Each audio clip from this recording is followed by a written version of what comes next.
Elle doit être complètement excisée de notre chair. Nous sommes esprits, nous avons une âme, nous vivons dans un corps. Le corps et l'âme, ensemble, forment en fait ce que la Bible appelle la chair. Nous avons de bonnes Restez choses avec dans nous l'esprit. dans Jouissez de votre vie.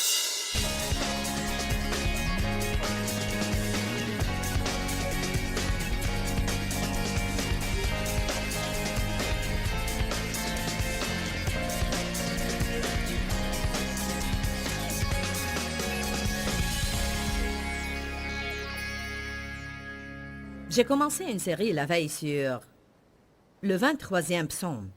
Le Seigneur est mon berger. Nous allons lire ce psaume au début de chaque session. Ce psaume est cité plus que tout autre peut-être pour réconforter les gens.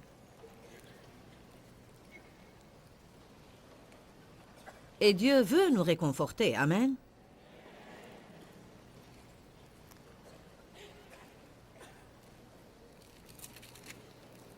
L'Éternel est mon berger. L'Éternel est mon berger. C'était le point principal de la veille. Non seulement un berger ou le berger, mais l'Éternel est mon berger. Je ne manquerai de rien. Je ne voudrais rien. Verset 2. Il me fait reposer dans de verts pâturages frais et tendres. Il me dirige près des eaux paisibles et tranquilles. Verset 3. Il restaure et il rafraîchit mon âme. Il me conduit dans les sentiers de la justice. Non pas parce que je l'ai gagné, mais à cause de son nom. Quand je marche dans la vallée de l'ombre de la mort, je ne crains aucun mal. Car tu es avec moi. Ta houlette me protège, ton bâton me guide, il me rassure. Verset 5. Tu dresses devant moi une table en face de mes adversaires. Tu oins d'huile ma tête, et ma coupe déborde. Verset 6. Oui, le bonheur et la grâce m'accompagneront tous les jours de ma vie, et j'habiterai dans la maison de l'Éternel jusqu'à la fin de mes jours. Hier soir, nous avons couvert l'Éternel est mon berger. Ce matin, je vais examiner. Je ne manquerai de rien. Je ne voudrais rien. Ça indique le bien-être. Quand les brebis ont un bon berger, elles devraient être des brebis satisfaites. On va également parler un peu de « Il me fait reposer dans de verts pâturages. Il me dirige près des eaux paisibles et tranquilles. » Dieu nous a appelés à vivre en paix. Il ne veut pas qu'on s'inquiète, qu'on soit craintif et qu'on soit anxieux. Ce serait agréable de se reposer près des eaux paisibles. Ça exprime l'absence d'inquiétude. Entrer dans le repos de Dieu, sachant qu'il va satisfaire nos besoins. Ce serait agréable si nous faisions cela. Mais le psalmiste dit « Il me fait ». Parfois, tandis qu'il nous fait faire des choses, on finit par être fatigué, par avoir mal à cause de l'obstination, l'égoïsme, l'égocentrisme et l'attitude indépendante qui doit être complètement excisée de nous. On n'y renonce pas volontiers. Elle doit être complètement excisée de notre chair. Nous sommes esprits, nous avons une âme, nous vivons dans un corps. Le corps et l'âme ensemble forment en fait ce que la Bible appelle la chair. Nous avons de bonnes choses dans l'esprit et nous voulons faire les choses comme il faut. C'est pourquoi il y a un combat en vous quand vous êtes tenté de faire la mauvaise chose. Une partie de vous veut faire le mal et l'autre le bien. Et la partie qui veut faire le bien doit devenir assez forte pour prendre le contrôle toujours et dans chaque situation. Mais nous savons tous que c'est un processus. Ça ne se produit pas simplement du jour au lendemain. Allez à Colossiens chapitre 3, verset 5. Nous avons parlé en fin de soirée hier comment un berger met une marque sur chacune de ses brebis, une marque de propriété. Et en langue de berger, ça s'appelle être immatriculé. Ces brebis sont désignées comme appartenant à un certain berger. Ainsi, si elles errent ou s'égarent et arrivent dans le pâturage de quelqu'un d'autre, on sait toujours à qui elles appartiennent. Eh bien, cette marque est faite avec ce que les bergers appellent un couteau d'abattoir. Il y a tant de bonnes leçons à tirer des analogies entre les brebis et les enfants de Dieu, et entre les bergers naturels et notre rapport avec le berger. Colossiens 3:5. Paul enjoint l'Église, faites donc mourir les mauvais désirs tapis dans vos membres, les tendances animales et tout ce qui est terrestre en vous. Si vous étudiez le mot chair en grec, c'est le mot grec sarx, S-A-R-X, et il signifie tendance animale. Quand nous marchons selon la chair, nous pouvons agir bien mal parfois, n'est-ce pas? Voire nous choquer nous-mêmes parfois. Je n'arrive pas à croire que j'ai agi de cette manière. C'est tragique de voir comment on agit des fois juste parce qu'on n'obtient pas ce qu'on veut, quand on le veut, et comme on le veut. Mais tout le monde a cette tendance charnelle, et elle doit être corrigée en nous tous. Ce que vous éprouvez ne vous est pas unique du tout, mais tout le monde en fait l'expérience. Évidemment, certaines personnes passent plus facilement que d'autres personnes. Certaines doivent être traitées plus longtemps que d'autres. Parfois, c'est le produit de notre tempérament naturel et de notre personnalité. De même, dans la vie, il y a ceux qui sont plus commodes et ceux qui sont plus difficiles. Mais Dieu merci, il persiste avec nous jusqu'à ce que le travail soit fait. Dites, Dieu ne me lâchera jamais. Ainsi, Paul se sert ici d'un langage violent. Faire mourir la chair. Ok, Paul, comment est-ce que je fais ça? En fait, on fait mourir la chair quand on la renie, quand on refuse de la laisser faire à son idée. Quand on le fait, ça va faire mal. Le réalisez-vous? Exemple, si mon mari veut aller à un certain restaurant et moi je veux aller à un autre. Et je veux vraiment aller où je veux aller et je ne suis pas d'humeur à concéder. Mais ce jour-là particulièrement, il n'est pas d'humeur à céder non plus. En tant qu'épouse, qui selon la Bible est supposée être soumise, quand il y a un désaccord et ce désaccord tourne à la bagarre, c'est moi qui suis censée m'incliner.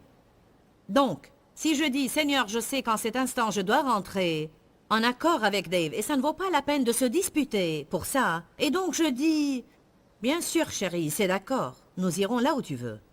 Je pourrais le dire par obéissance à Dieu et je pourrais vouloir le dire du fond du cœur, mais ma chair pique une crise.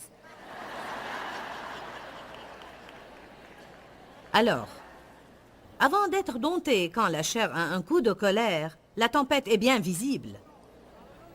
Tout le monde sait que ma chair pique une crise. Ma bouche peut vous dire que je pique une crise. Toutes mes émotions, mes expressions du visage et même mon langage corporel. Mais plus je laisse Dieu agir en moi, peu à peu, mon esprit devient plus fort et prend le contrôle sur la chair. Et ainsi, quoique je n'aime pas ce qui se passe, je peux me contrôler et ne pas faire un scandale. C'est comme une deuxième étape. Et finalement, honnêtement et en vérité, nous pouvons grandir jusqu'à pouvoir concéder. Et ça ne fait même pas mal. Parce que mourir veut dire ne plus sentir la douleur. Si jamais on sent la douleur, quand on n'en fait pas à sa tête, ça veut dire qu'il y a quelque chose dans cette chair qui est encore vivant. L'apôtre Paul a dit, ce n'est plus moi qui vis, c'est Christ qui vit en moi. Quand on en vient au point où on peut dire le moi est mort, à ce moment-là, on est libre parce qu'on ne sent pas la douleur. Quand on apprend que les gens parlent de nous, c'est plutôt... Je prierai pour eux, mais je sais qui je suis en Christ et je sais que mon cœur est droit. On n'a pas à souffrir des jours ou des mois ou même des années parce que quelqu'un nous rejette ou quelqu'un ne parle pas de nous gentiment parce que si ce moi est mort, alors je ne me soucie pas trop de ce que vous pensez. C'est entre vous et Dieu, c'est votre problème. Mais ça prend du temps pour y arriver. Paul signifiait beaucoup de choses quand il a dit « Ce n'est plus moi qui vis ». Écoutez-moi, car je veux vous donner de bonnes nouvelles ce matin. Je n'avais jamais pensé le faire tout le long de mon ministère. Mais comme j'étudiais Galates 2:20 la semaine dernière pour un autre enseignement sur entrer dans le repos de Dieu, et comme j'examinais des écritures telles que Colossiens 3, faire mourir la chair, la priver de sa puissance, à régner sur vous. Et même une écriture que nous allons regarder sous peu. Philippiens 4, où Paul a dit « Car j'ai appris à être content, satisfait et sans inquiétude, quel que soit l'état où je me trouve. Si je suis dans l'abondance, je suis content, et si je n'ai presque rien, je suis content. » La clé est qu'il dit qu'il l'a appris. Mais voici ce que j'ai fait. Je n'y avais jamais pensé pendant 27 ans à étudier la parole. Je me suis demandé depuis combien de temps Paul était-il converti quand il a écrit Galates, Colossiens et Philippiens. Je me suis demandé combien de temps avait-il marché avec Dieu avant qu'il n'ait pu dire ça. Et qu'est-ce que j'ai découvert? Il avait marché avec Dieu au moins 25 ans quand il a écrit Galates 2, verset 20. Ce n'est plus moi qui vis. 35 ans quand il a dit « Faites mourir la chair, privez-la de sa puissance ». Et 36 ans quand il a dit « J'ai appris comment être content ». Eh bien, ça m'a encouragé. Je veux dire, ça m'a vraiment encouragé. Juste parce que Paul affirme ces choses ne veut pas dire qu'il les a dit quelques jours après son expérience sur son chemin vers Damas, qui d'ailleurs était absolument étonnante. Je veux dire, il a appris que Jésus était vrai. Tout à coup, une lumière venant du ciel resplendit autour de lui. Il tombe de son cheval, devient aveugle pour plusieurs jours jusqu'à ce que quelqu'un lui impose les mains pour être rempli du Saint-Esprit. Comment ne pas être plein de foi et grandir du jour au lendemain quand on a ce genre d'expérience? Vous savez pourquoi? Parce que les expériences ne vous mûrissent pas. Peu importe le nombre d'expériences miraculeuses que vous avez, elles ne vous rendront pas spirituellement mûrs. La seule chose qui nous aide à grandir, c'est éprouver, tenir et devoir faire confiance à Dieu, être mis dans des conditions qu'on ne souhaite pas et devoir dire, finalement, ou bien je vais être ennuyé toute ma vie, je vais être contrarié et fâché et avoir des problèmes toute ma vie, ou bien je vais apprendre à faire les choses comme Dieu. Amen. Est-ce que ça encourage quelqu'un ici de savoir que ça a pris Paul un bon moment aussi? Faire mourir la chair. Bon, je crois que pour avoir de la maturité spirituelle, je ne pense pas que vous puissiez l'obtenir dans une file pour la prière, par un miracle ou par une expérience. Je crois qu'on doit endurer des choses, on doit acquérir l'expérience et on doit éprouver de première main la fidélité du Seigneur dans nos vies. On doit passer par des épreuves et voir Dieu nous en sortir. On doit avoir des besoins et observer Dieu pourvoir à ses besoins. Et chacun de nous doit l'obtenir pour soi. On ne peut pas le recevoir de quelqu'un d'autre. Par exemple, quand j'ai dû subir une intervention chirurgicale, notre ministère était à ses débuts. Et je vous dis que chaque dollar qui rentrait, on en avait désespérément besoin. Et je devais donc faire cette opération. Et pendant un certain temps, je n'allais pas pouvoir réaliser ce que je fais normalement. Et nous étions si soucieux. Qu'est-ce qu'on allait faire? Comment est-ce qu'on serait soutenu si je ne pouvais pas sortir et faire mes conférences parce que notre revenu y dépendait en ce temps-là? Je me souviens un soir, j'étais assise le dos calé sur le divan. Nous étions chez nous à regarder la télé et on a sonné. Un homme apparut à la porte. C'était un pasteur local qu'on connaissait, mais pas très bien. Je veux dire, on ne le connaissait pas personnellement. On avait juste entendu parler de lui. Et il a dit que Dieu l'amenait à prendre une direction différente dans sa vie et son ministère. Et ils avaient ce bâtiment d'église qu'ils possédaient, que le ministère possédait. Et le ministère, en fait, l'a vendu à quelqu'un d'autre. Et dans le domaine ministériel, si vous vendez une propriété qui appartient à un ministère, vous ne pouvez pas garder l'argent. Vous devez distribuer cet argent ou cette propriété à d'autres ministères. Donc, il prenait la recette de la vente de ce bâtiment-là et le distribuait à beaucoup d'autres ministères comme Dieu l'a conduit. Et ainsi, il nous a apporté un chèque de 10 000 $, qui à ce moment-là était comme 10 millions pour nous. J'ai vu la fidélité de Dieu au moment où j'avais besoin qu'il soit fidèle. C'est ces choses-là qui accroissent notre foi. Je me souviens, quand Dieu m'a dit d'arrêter mon travail à temps plein et de me préparer au ministère, de rester à la maison, ne pas travailler et organiser mon emploi du temps où, bien que j'ai été maman, et femme au foyer, que je puisse avoir le temps pendant la journée d'étudier et de rechercher Dieu. J'enseignais à une étude biblique dans une maison. Et littéralement, tout ce dont j'avais besoin, je devais le noter sur une liste de prières parce que je faisais la plupart de mes achats au brocante de maison. Je veux dire, si mes gosses avaient besoin de chaussures, je devais croire en Dieu de pouvoir trouver des chaussures pour 25 ou 50 centimes qui soient assez décentes pour être portées. Et je me rappelle avoir mis sur ma liste de prières « Dieu, j'ai besoin d'un nouveau poêle et de 12 torchons à vaisselle ». Ce que je vais vous dire s'est produit. Une femme est venue à ma porte un jour et elle a dit « J'espère que vous ne pensez pas que je suis folle à lier. Mais j'ai eu l'impression que Dieu m'a dit de vous apporter 12 torchons à vaisselle. »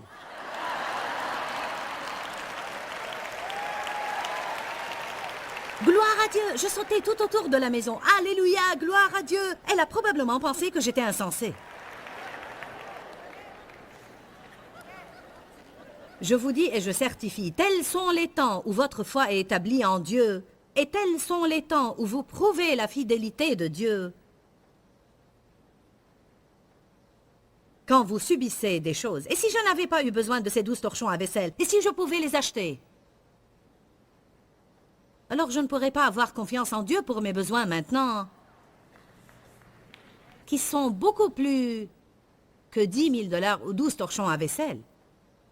Nous avons souvent besoin de quelqu'un au ministère qui a des qualifications précises, mais nous ne pouvons pas mettre une annonce dans le journal car nous allons recevoir un nombre de candidats, mais ils ne vont pas être le genre de personnes que nous souhaitons. Et ainsi, on doit vraiment avoir confiance en Dieu pour les employés dont on a besoin, non seulement pour leur...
mais aussi l'attitude qu'il faut et la maturité spirituelle. Et ce n'est pas facile d'y arriver, je vous le dis. Nous avons vu Dieu au cours des années toujours pourvoir pour nous et nous apporter exactement ce dont on a besoin, quand on en a besoin. J'ai vu Dieu me donner fréquemment la vigueur physique, quand mon corps me causait beaucoup de problèmes et je sentais qu'il n'y avait pas moyen de me lever et de prêcher là. Je ne pouvais pas le faire, mais je savais que je devais le faire. Et ainsi, je prenais ces pas de foi. Je me rappelle des fois, sur le plateau, où je me sentais si faible que je devais m'appuyer au pupitre pour ne pas tomber par terre. L'onction de Dieu venait alors sur moi, et je me sentais assez forte pour courir aux quatre coins de la ville. Et quand je terminais ce que je devais faire... Oh. Dieu nous donne la force et le pouvoir de faire ce qu'on doit faire. Il pourvoit, il amènera les personnes qu'il faut dans votre vie, il pourvoira à vos finances. Le Seigneur est mon berger, je ne voudrais rien.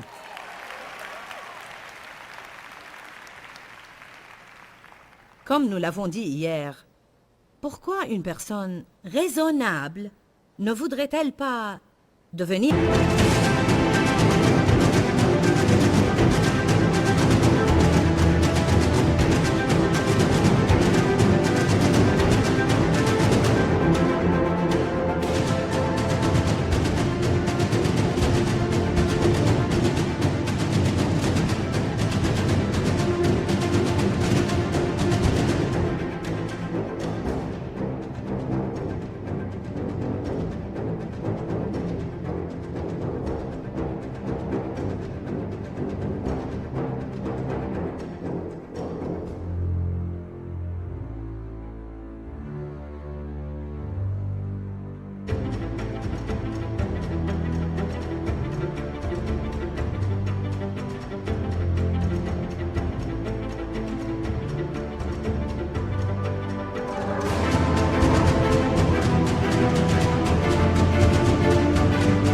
chrétienne, une enfant de Dieu et avoir le droit d'aller au trône, de prier et d'avoir ses besoins assurés? Une personne qui fait confiance au Seigneur peut vouloir des choses. Elle peut être en attente sur des choses, mais en même temps être très satisfaite. Il n'y a aucun mal de vouloir des choses, mais Paul dit « J'ai appris à être content, satisfait au point où je ne suis pas dérangé. » Je veux des choses. Mais je veux apprendre à être content au point où même si je veux voir ce changement, je peux ne pas être dérangé et être satisfait dans l'état où je me trouve. Vous savez, je crois que c'est presque un art d'apprendre à être content là où vous êtes en chemin vers là où vous allez. Je m'aventure à dire que la plupart des gens ratent une grande partie de leur vie et une grande partie de la joie que Dieu veut leur donner parce qu'ils pensent toujours « je serai tellement heureux quand ». Vous savez quelque chose, je me reprends moi-même à le dire tout le temps et j'essaye de briser cette habitude. Je serai heureuse... Je serai heureuse quand vendredi soir viendra parce que nous allons à ce restaurant que j'aime. Je serai heureuse quand cette situation-là est révolue. Je serai heureuse quand? Je serai heureuse quand? Je serai heureuse... Ah, je serai heureuse quand il sera temps d'aller à telle ville ou à telle ville. Est-ce que vous vous entendez dire cela? Commencez à vous écouter. Je serai content quand? Je serai heureux quand? Je serai heureux quand? Bon, que dire de maintenant? Quand allons-nous être heureux maintenant? Si je suis toujours heureux quand? Alors je rate ma vie tout entière. Parce que notre vie est dans le présent, non pas dans le futur ou dans le passé, mais maintenant. Bien que j'apprécie et j'aime faire ces conférences, vous savez, je travaillais tout le temps dans ces conférences et j'en ai fait tellement. Maintenant, nous en faisons environ 18 par an. Il y avait un temps où j'en faisais 36 par an. En plus d'autres choses. Celles-là étaient les années formatives, les années du début, où bien que nous travaillions dur maintenant, nous devions travailler encore plus dur alors. Je me rappelle un temps où je pensais... J'allais à la conférence et je pensais... Je serai contente quand ça sera terminé. Non parce que je n'éprouvais aucun plaisir à les faire, mais parce qu'on avait l'habitude de penser comme ça. Vous savez, je serai heureuse quand samedi viendra. Je pourrai rentrer et me détendre. Dieu m'a dit, tu fais tant de conférences. Pendant que tu y es, vaut mieux apprendre à les apprécier ou tu ne vas jamais te réjouir. Et donc j'apprécie ce que je fais. Je veux avoir plaisir à être ici. Je ne veux pas le prendre comme... Je serai heureuse quand ce sera fini. Je ne veux pas que les dirigeants de la louange et les musiciens et les gens qui nous accompagnent, il y a 50 personnes qui voyagent avec nous et je ne les veux pas avec moi à chaque conférence à penser « je serai heureux quand ce sera fini ». Ce n'est pas comment Dieu voudrait qu'on soit. Il veut qu'on apprécie tout ce qu'on fait. Il veut que nous jouissions de chaque aspect de notre vie. Ne pas détester votre travail et ne pas attendre impatiemment vendredi soir.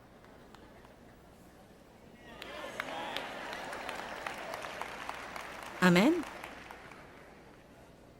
Appréciez où vous êtes, en chemin vers là où vous allez. Pour le contentement, on doit apprendre à être satisfait avec moins.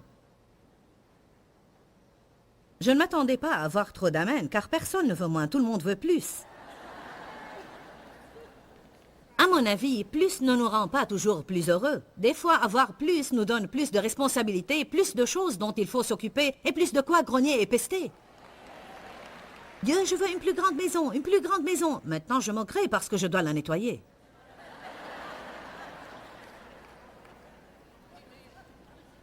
Ah, Dieu, je veux un mari, je veux un mari. Mais nous n'avons pas besoin d'en parler.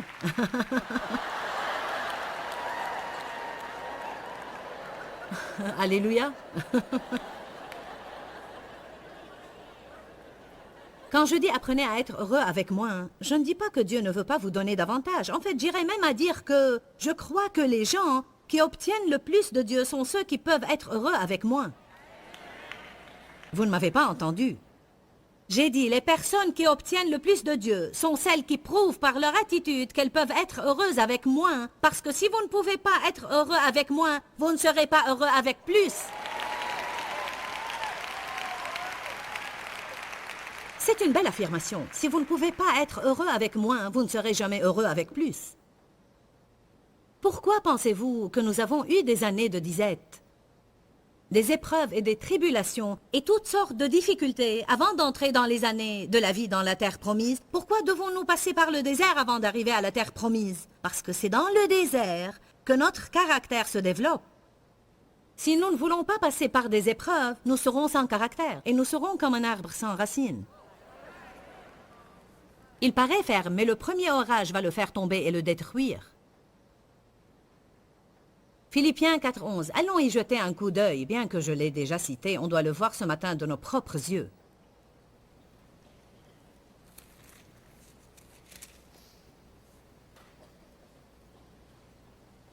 Paul a dit, ce n'est pas en vue de mes besoins. Philippiens 4, verset 11. Ce n'est pas en vue de mes besoins que je dis cela, car j'ai appris à être content dans l'état où je me trouve. Satisfait au point où je ne suis pas dérangé ou inquiété, quelles que soient les circonstances où je me trouve. Ouh, Jésus! Verset 12. Je sais être réduit à vivre humblement dans des circonstances serrées et je sais vivre dans l'abondance et l'apprécier. En tout et en toute circonstance, j'ai appris le secret de faire face à chaque situation, que ce soit la satiété ou la faim, dans l'abondance et la profusion, ou dans la disette et le besoin. Verset 13. Ayant la force pour tout faire par le Christ qui me fortifie. Quand Paul a dit « Je puis tout par celui qui me fortifie », il n'a pas voulu dire « Je peux faire ce que je veux ». Et Dieu me fortifiera. Il a voulu dire, j'ai la force d'avoir en abondance et me conduire avec ferveur. Et j'ai la force de ne pas avoir assez et me conduire toujours avec ferveur. Souvenez-vous de demeurer dans la parole continuellement. Nous vous aimons. Continuez dans la parole. Nous allons prier pour vous, prier pour nous. Que Dieu vous... Pourquoi Seigneur, pourquoi? Dans ce livret, Joyce Meyer nous enseigne à travers la parole comment être délivré de la confusion. Pour obtenir ce livret gratuitement, écrivez-nous à Joyce Meyer, boîte postale 40095-6300 Larnaca, Chypre. Ou bien visitez notre site web www.joycemeyer.org/fr.